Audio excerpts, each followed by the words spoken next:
Os 3 agricultores ainda estavam vivos quando as pás começaram a cavar suas covas. Era 12 de outubro de 2002. A Ilha dos Brandões, em Belém do São Francisco, permanecia silenciosa sob o céu noturno do sertão. E os homens amarrados no chão da Terra Vermelha entendiam perfeitamente que nenhuma súplica mudaria o que estava prestes a acontecer. O mais velho, com 54 anos, tentou negociar. Ofereceu dinheiro que não tinha, terras que poderia vender, qualquer coisa que atrasasse o inevitável por mais alguns minutos de vida. O homem que comandava a execução nem se dignou a responder. Apenas acendeu o cigarro, observou as covas sendo preparadas com eficiência de quem havia feito aquilo muitas vezes antes e esperou. Quando as covas ficaram prontas, profundas o suficiente para que corpos nunca fossem encontrados por acaso, ele fez sinal com a cabeça. 3 tiros quebraram o silêncio da madrugada. Os corpos foram jogados nos buracos ainda quentes do sangue que continuava bombeando de ferimentos mortais. Terra foi jogada por cima, compactada com pés que pisotearam sem cerimônia, apagando as últimas evidências de que 3 vidas haviam existido ali minutos antes. O homem que ordenou tudo isso tinha nome que fazia qualquer pessoa do submédio São Francisco tremer: Jussi Cleidon Nascimento dos Santos. Mas ninguém o chamava assim. No sertão, onde reputações são construídas com sangue e apelidos carregam mais peso que certidões de nascimento, ele era conhecido simplesmente como Cleiton Araçuan. Cleiton nasceu em 1975 nas terras secas da região de Petrolina, filho de família Araçuan, que há gerações habitava margens do rio São Francisco. Os Araçuan não eram ricos, mas tinham terras próprias, algumas cabeças de gado, respeitabilidade conquistada através de décadas de trabalho honesto. O avô de Cleiton havia sido vaqueiro respeitado que conhecia cada palmo da caatinga. O pai trabalhava com agricultura de subsistência, plantando feijão e milho em terras que produziam pouco, mas suficiente para alimentar família numerosa. Era vida dura, marcada por privações constantes e horizontes limitados, mas era vida honesta.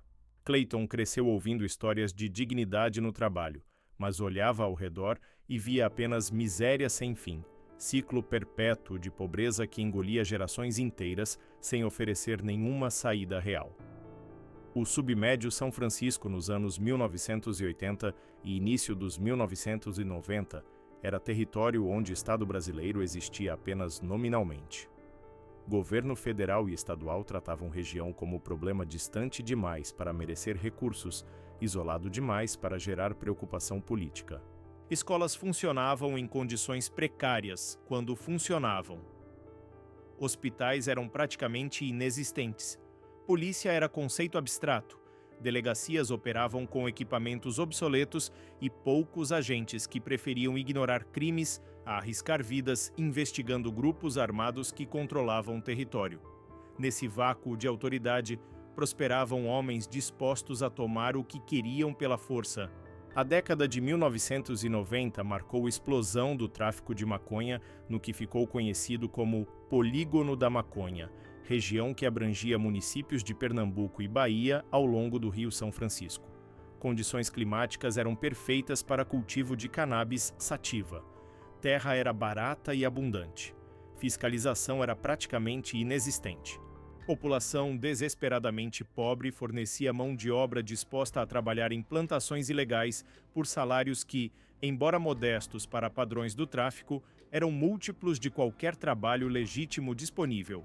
Em poucos anos, região se transformou em um dos maiores produtores de maconha do Brasil, gerando fortunas para quem controlava plantações e rotas de distribuição.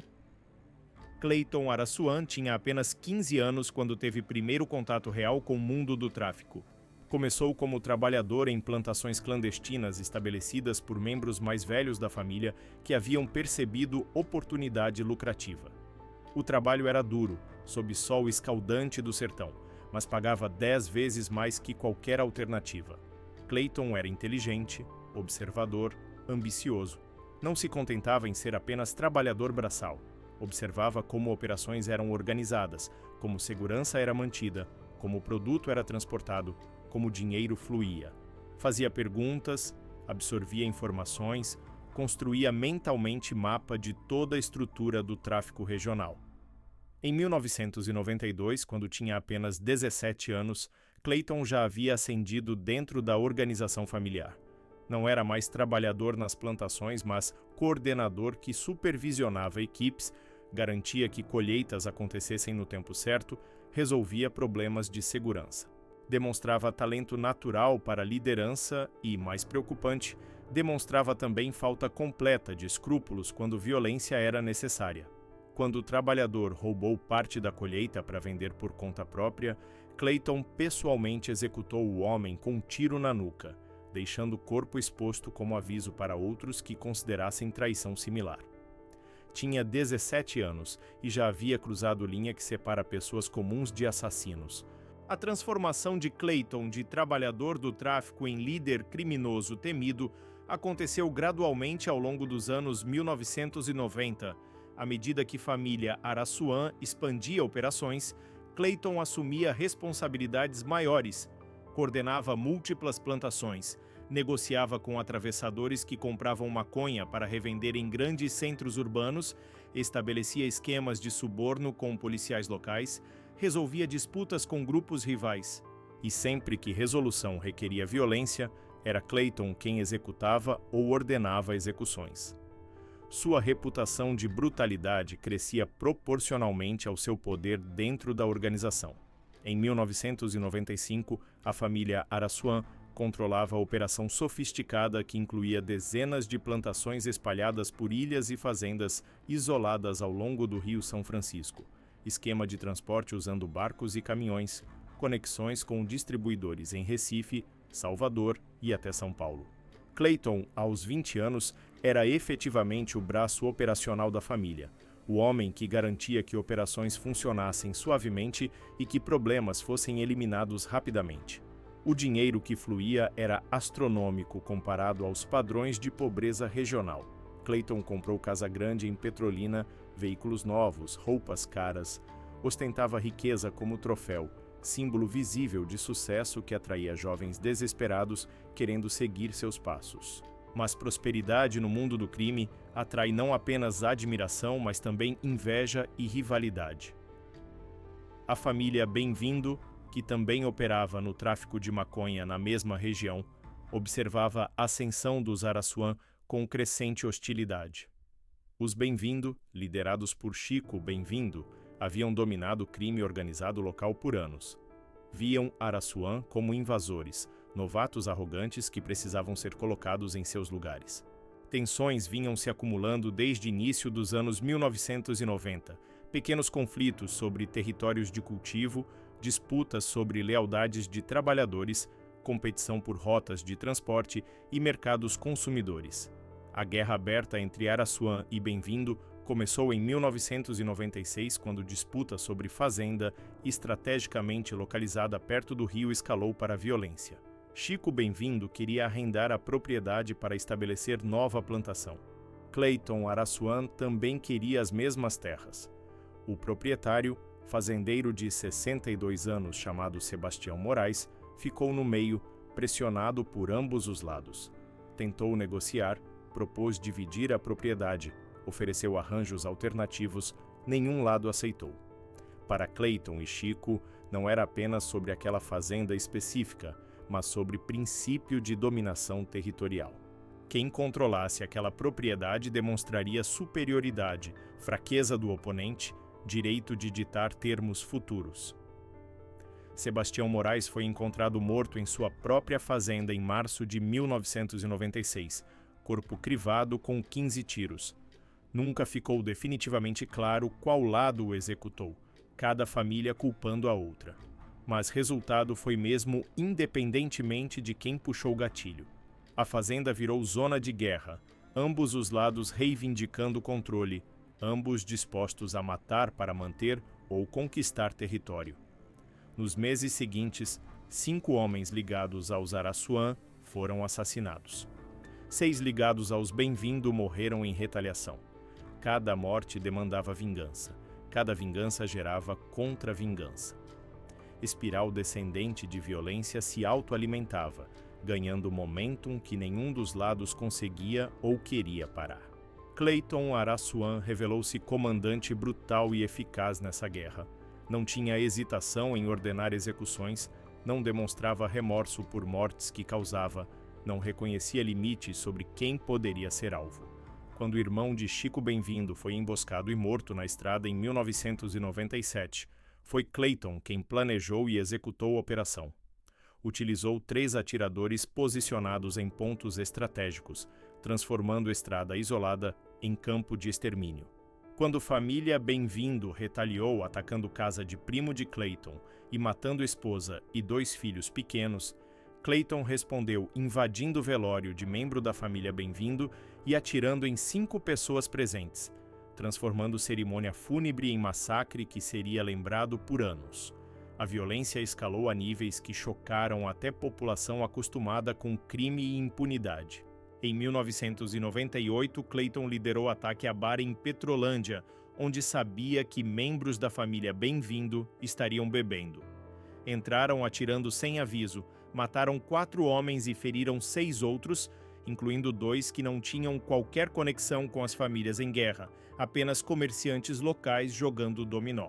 Bem-vindo retaliaram explodindo casa onde família de Clayton guardava parte da colheita de maconha, destruindo mercadoria avaliada em centenas de milhares de reais e matando 3 trabalhadores que estavam dentro no momento da explosão. Os corpos foram encontrados carbonizados, irreconhecíveis e identificados apenas por documentos que milagrosamente sobreviveram ao fogo. Durante 1999, conflito intensificou-se ao ponto de transformar municípios inteiros em zonas de guerra não declarada. Comércio sofria porque clientes tinham medo de circular. Escolas fechavam periodicamente quando tiroteios aconteciam próximos. Agricultores abandonavam terras que ficavam entre territórios controlados pelas famílias, temendo serem pegos em fogo cruzado.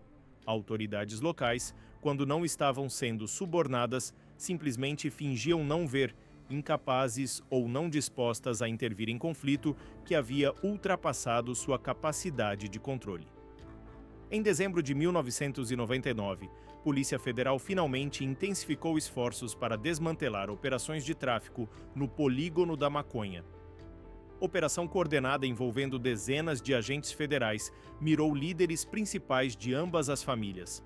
Clayton Araçuan foi preso em 15 de dezembro de 1999 em Petrolina, capturado em casa durante madrugada antes que pudesse reagir ou fugir. Na hora da prisão, polícia encontrou arsenal impressionante: 7 fuzis, 12 pistolas, milhares de munições, coletes à prova de balas, explosivos caseiros e documentos detalhando operações de tráfico que se estendiam por 3 estados. Clayton foi formalmente acusado de mais de 20 assassinatos, além de tráfico de drogas, assaltos a comboios e formação de quadrilha armada. A prisão deveria ter sido o fim da carreira criminal de Clayton. Provas eram abundantes. Testemunhas foram encontradas dispostas a depor em troca de proteção. Promotores montaram um caso sólido que poderia mantê-lo preso por décadas. Mas sistema prisional brasileiro, especialmente em regiões remotas do Nordeste, funcionava precariamente. Superlotação era crônica, segurança era falha, corrupção era endêmica. Em março de 2000, apenas 3 meses após prisão, Clayton Araçuan escapou da penitenciária de Petrolina durante rebelião orquestrada especificamente para facilitar sua fuga. Guardas foram subornados com quantias que representavam anos de seus salários. Muros foram escalados usando cordas contrabandeadas semanas antes. Veículos esperavam estrategicamente posicionados do lado de fora. Em questão de minutos, Clayton estava livre novamente, desaparecendo na imensidão do sertão antes que alarmes sequer parassem de soar. A fuga foi humilhação para autoridades e triunfo para Clayton. Retornou às suas operações com renovada audácia. Agora não apenas traficante, mas fugitivo que havia desafiado o Estado e vencido.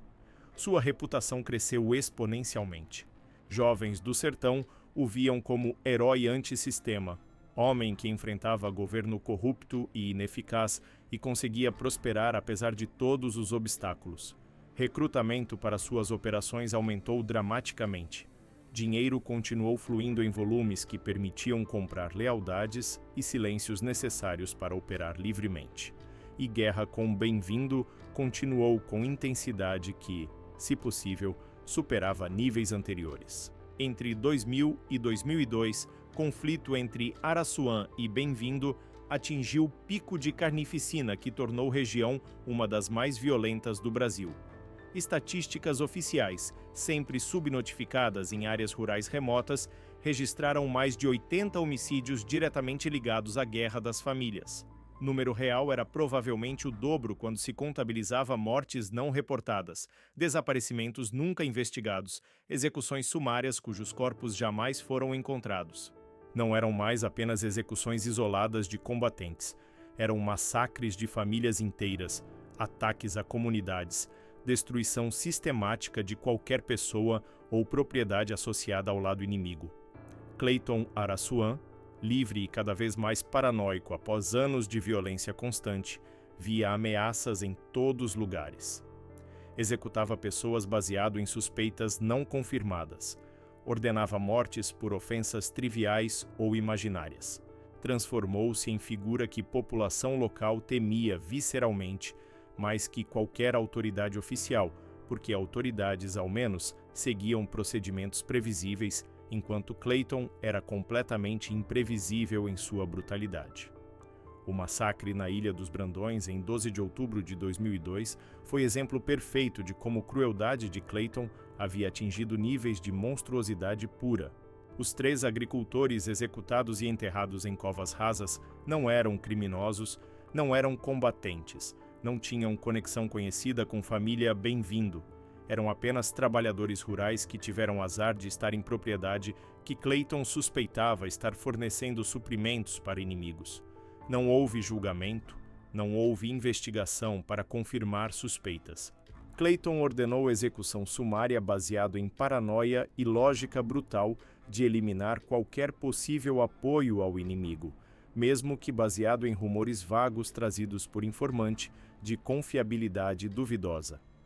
Os homens foram sequestrados de suas casas ao anoitecer, arrancados de jantar com suas famílias, arrastados para barcos que os levaram à ilha isolada. Durante horas antes da execução, foram interrogados sobre conexões com Bem-vindo que não existiam, espancados para confessar crimes que não haviam cometido, torturados para revelar informações que não possuíam. Quando Clayton finalmente aceitou que eles realmente não sabiam nada útil, ordenou execução não porque representavam ameaça, mas porque testemunharam o sequestro e libertá-los significaria admitir erro, demonstrar fraqueza. Suas famílias nunca souberam com certeza o que aconteceu, nunca recuperaram corpos para enterrar adequadamente, viveram o resto de suas vidas com incerteza torturante sobre o destino de seus entes queridos. Mas o império de terror construído por Clayton estava começando a desmoronar sob seu próprio peso. Operações policiais intensificadas destruíam plantações regularmente, usando helicópteros e tecnologia de satélite que tornava esconder cultivos cada vez mais difícil. Rotas de transporte eram interceptadas com frequência crescente. Trabalhadores eram presos e viravam informantes em troca de reduções de pena. Dinheiro que antes fluía abundantemente começou a secar à medida que operações eram desmanteladas sistematicamente. Aliados começaram a questionar se continuar guerra valia o custo acumulado. E, crucialmente, a Polícia Federal estava determinada a capturar Clayton permanentemente desta vez, alocando recursos substanciais especificamente para rastreá-lo. Durante 2003, cerco apertou progressivamente de maneira que lembrava rede sendo fechada em torno de peixe cada vez mais desesperado. Esconderijos foram descobertos um após outro através de combinação de vigilância eletrônica e inteligência humana. Informantes, muitos deles ex-aliados de Clayton, que viraram contra ele para salvar próprias peles, forneceram detalhes críticos sobre movimentos e hábitos. Escutas telefônicas revelaram padrões de comunicação que permitiam prever próximos movimentos. Rastreamento financeiro identificou como ele movimentava dinheiro e quem continuava fornecendo suporte logístico. A cada mês que passava, Clayton tinha menos lugares para se esconder, menos aliados genuinamente confiáveis, menos recursos para continuar operando em escala que mantinha antes. Clayton sabia que estava sendo caçado sistematicamente, que era apenas questão de tempo até ser capturado ou morto. Considerou fugir para a região completamente diferente, talvez a Amazônia ou fronteira com países vizinhos, onde poderia recomeçar sob identidade falsa. Mas estava profundamente enraizado no submédio São Francisco, suas operações dependiam de conhecimento íntimo da geografia e população local, e parte dele simplesmente não conseguia abandonar guerra que havia se tornado sua razão de existir. Sem conflito com Bem-vindo, sem império criminal para administrar, quem seria ele? Apenas mais um fugitivo envelhecendo em paranoia até inevitável captura. Melhor morrer lutando em seu território que definhar em obscuridade. Em 25 de setembro de 2003, tempo acabou. Polícia Federal localizou Clayton Araçuan escondido em fazenda remota próxima a Pilão Arcado, na Bahia. Informação veio de primo que Clayton havia confiado, mas que secretamente negociou imunidade em troca de entregar localização exata. Operação para capturá-lo foi planejada meticulosamente durante semanas. Envolveu mais de 40 agentes federais especialmente treinados, helicópteros equipados com câmeras térmicas e equipamento militar pesado, incluindo rifles de precisão e granadas de efeito moral. Não deixariam nada ao acaso desta vez. Cercaram propriedade antes do amanhecer, bloqueando todas as rotas de fuga possíveis com veículos blindados posicionados estrategicamente. Quando o sol nasceu e Clayton acordou com o som de helicópteros sobrevoando baixo, percebeu imediatamente que estava completamente cercado. Olhou pela janela e viu dúzias de policiais federais em posições de combate, rifles apontados para casa, escudos balísticos formando barreira impenetrável. Tinha duas opções cristalinas: entregar-se pacificamente e enfrentar décadas de prisão em penitenciária federal de segurança máxima, ou lutar sabendo que morreria, mas ao menos morreria de pé. Clayton, homem que havia vivido pela violência durante década inteira, que havia construído identidade inteira baseada em não recuar nunca, fez escolha que era única consistente com quem havia se tornado. Pegou o fuzil automático AK-47, verificou munição, respirou fundo e abriu fogo contra policiais através das janelas. Disparou rajadas que quebraram vidros e arrancaram pedaços de alvenaria, mirando nas posições que identificou como comando da operação. Polícia respondeu imediatamente com volume de fogo absolutamente esmagador. Dezenas de rifles disparando simultaneamente, balas perfurando paredes de madeira como se fossem papel, estruturas de alvenaria explodindo em nuvens de poeira e fragmentos. Clayton mudou de posição constantemente, atirando de diferentes janelas, tentando desesperadamente encontrar ângulo que desse chance de atingir alguém, mas estava completamente superado em número, armamento e posicionamento tático. O tiroteio durou 25 minutos que pareceram eternidade. Clayton continuou atirando mesmo quando foi ferido pela primeira vez, bala atravessando seu ombro esquerdo e saindo pelas costas. Continuou mesmo quando a segunda bala acertou sua coxa direita, fazendo-o cair, mas não impedindo-o de disparar de posição no chão. Continuou mesmo quando o terceiro tiro atravessou seu abdômen, causando dor incapacitante que fez gritar involuntariamente. Sangrava profusamente de múltiplos ferimentos. Estava fraco demais para manter a arma firme, visão turvando pela perda de sangue, mas ainda tentava atirar porque era a única coisa que sabia fazer. Única resposta que seu cérebro conseguia formular para a situação sem saída. O tiro final que o matou foi disparado por atirador de elite posicionado em helicóptero que sobrevoava a fazenda. Através de mira telescópica, atirador viu Clayton tentando recarregar a arma com mãos tremendo violentamente, corpo já em processo de entrar em choque por perda massiva de sangue. O atirador esperou o momento em que Clayton ficou exposto parcialmente através de janela destruída, ajustou mira para compensar movimento do helicóptero e vento e apertou o gatilho. Bala de alta velocidade entrou pelo peito de Clayton e explodiu o coração, matando-o instantaneamente. Jusicléidon Nascimento dos Santos, Clayton Araçuan, terror do submédio São Francisco, morreu aos 28 anos no chão de terra vermelha de fazenda isolada, cercado por dúzias de cápsulas vazias e sangue que formava poça crescente ao redor de seu corpo imóvel. A morte de Clayton Araçuan marcou ponto de inflexão definitivo na guerra entre Araçuan e Bem-vindo. Meses antes, em abril de 2003, Chico Bem-vindo também havia sido morto pela polícia em circunstâncias similares.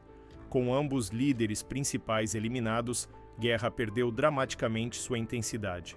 Membros mais jovens das famílias, muitos dos quais haviam crescido conhecendo apenas violência, mas estavam exaustos dela, começaram negociações tácitas de cessar-fogo mediadas discretamente por padres e líderes comunitários respeitados. Presença policial substancialmente aumentada desencorajava fortemente qualquer tentativa de retorno aos níveis anteriores de conflito armado. Operações de tráfico foram drasticamente reduzidas pela repressão federal sistemática e sustentada. O polígono da maconha não desapareceu completamente. Cultivo ilegal continuou em escala menor, mas era a sombra pálida do império que Clayton havia ajudado a construir durante anos 1990. O legado de Clayton Araçuan é marcado exclusivamente por destruição e sofrimento multiplicado através de comunidades inteiras.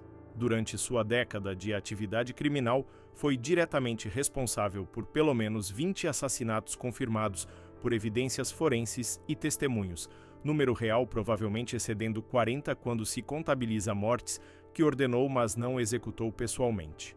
Indiretamente, sua guerra com família Bem-vindo resultou em estimados 200 a 300 mortes, quando se inclui combatentes de ambos lados, familiares, trabalhadores e transeuntes infelizes pegos em fogo cruzado. Dezenas de famílias foram forçadas a abandonar terras ancestrais, fugindo para cidades distantes onde começariam vidas do zero sem recursos ou redes de apoio. A economia regional sofreu danos mensuráveis. Em 2018, pesquisador da Universidade Federal de Pernambuco conduziu estudo sobre impacto econômico de longo prazo da violência no submédio São Francisco. Análise econométrica demonstrou que municípios mais afetados pela guerra entre Araçuan e Bem-vindo experimentaram crescimento de PIB 32% menor comparado a municípios similares que não passaram por conflitos equivalentes. Investimentos privados evitaram região sistematicamente. Projetos de desenvolvimento patrocinados por governo foram repetidamente cancelados ou adiados devido a condições de segurança.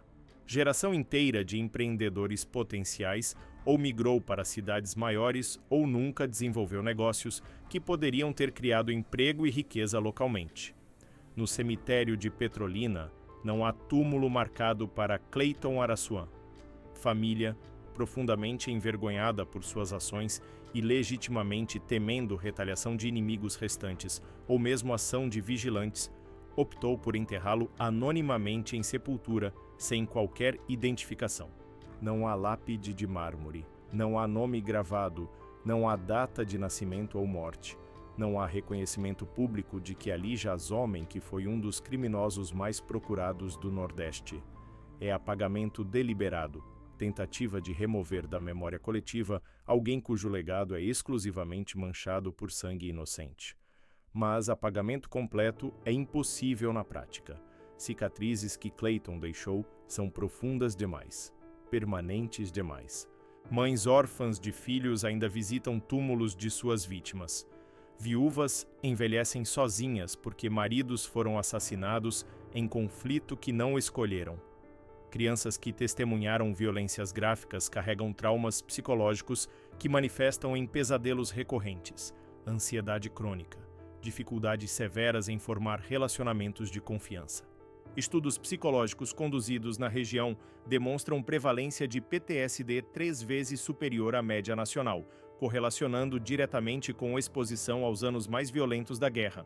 A história de Clayton Araçuan é aviso particularmente potente sobre o que acontece quando o Estado sistematicamente falha em prover oportunidades legítimas para escapar pobreza geracional, quando a ausência deliberada de autoridade funcional cria vácuo, inevitavelmente preenchido por homens violentos, quando jovens inteligentes e ambiciosos veem crime organizado como literalmente único caminho realista para a ascensão socioeconômica. Clayton não nasceu predestinado a ser monstro.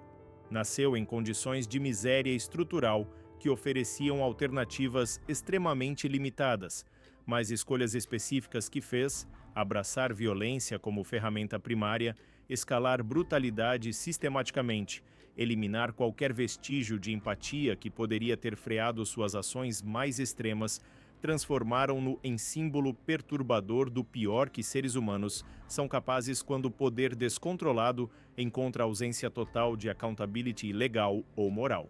Hoje, Submédio São Francisco está consideravelmente mais pacífico comparado aos anos sangrentos de Clayton. Presença policial permanente é realidade, não exceção. Programas governamentais de desenvolvimento, embora imperfeitos e cronicamente subfinanciados, oferecem alternativas antes inexistentes. Memória coletiva do horror serve como fator desencorajador para jovens que poderiam considerar seguir caminhos similares. Mas desafios fundamentais permanecem. Pobreza continua generalizada, oportunidades educacionais são limitadas, perspectivas de emprego formal são escassas. Condições que produziram Clayton Araçuan não foram completamente eliminadas, apenas marginalmente melhoradas. E às vezes, quando velhos se reúnem em praças ao anoitecer, conversas inevitavelmente derivam para aqueles anos. Não por nostalgia, ninguém sente falta daquele tempo, mas por necessidade de processar coletivamente trauma que marcou suas vidas irreversivelmente.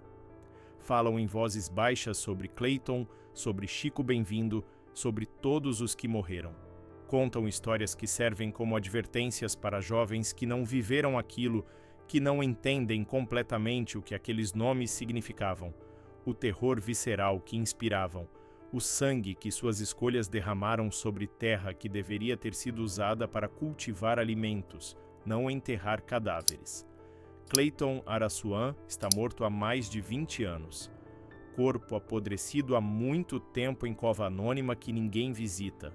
Mas sombra que lançou sobre região persiste como mancha que água não lava, tempo não apaga, perdão não redime. É lembrança permanente de época quando lei não significava proteção, quando violência era a linguagem predominante, quando homens jovens e inteligentes escolhiam caminhos que os transformariam em monstros que comunidades inteiras aprenderiam a temer mais que qualquer outra coisa no mundo.